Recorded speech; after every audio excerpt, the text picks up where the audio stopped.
கொஞ்ச நாளாட்ட இந்த திவாகர்ன்ற பைத்தியம் அங்கங்க திரிஞ்சுகிட்டு இருக்குது. போற வர இடத்துலலாம் இன்டர்வியூ குடுத்துட்டு கண்ட மேனிக்கு என்னத்தையா ஒளறி, எங்கடா அடி வாங்கி சாவோன்ற மாரி திரிஞ்சுகிட்டு இருக்குது.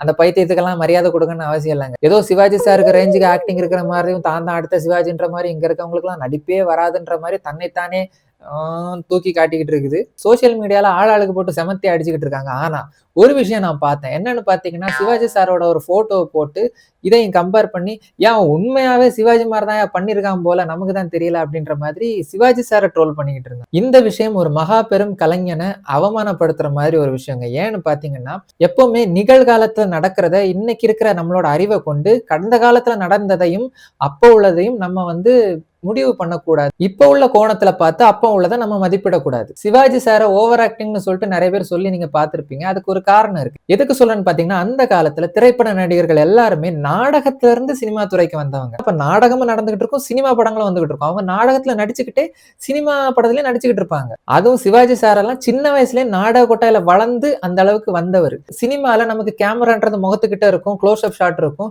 ஒரு சாதாரண ஒரு அழுகுற சீன்னா கூட கண் கலங்கிட்டா போதும், அப்பா இவன் அழுறான்ப்பா அப்படின்ற மாரி கன்வே ஆயிரும். ஆனா நாடகத்துல மேடையில நின்னுகிட்டு இருப்பாங்க. அந்த டைம்ல மைக் கூட கிடையாது. கடக்கோடியில ஒருத்தன் நின்னுகிட்டு இருப்பான் அல்லது உட்கார்ந்துட்டு இருப்பான். அந்த நபருக்கு நம்மளுடைய எக்ஸ்பிரஷன் போய் சேரணும்னா, நம்ம ஓவரா கத்தியோ, முகத்துல பயங்கரமா எக்ஸ்பிரஷன் காட்டினா தான் முடியும். அங்க போயிட்டு சோகமான சீன்ல இப்படி லேசா கண்ண மட்டும் கலங்கிட்டு இருந்தீங்கன்னா, யார்றா இவன் செத்தவன் கையில வெத்தல குடுத்த மாரி நின்னுகிட்டு இருக்கான்ற மாரி பின்னாடி இருந்து கமெண்ட் வரும். சோ அங்க அந்த சோக காட்சியில கண்ணெல்லாம் விரிச்சு, ஐயோ!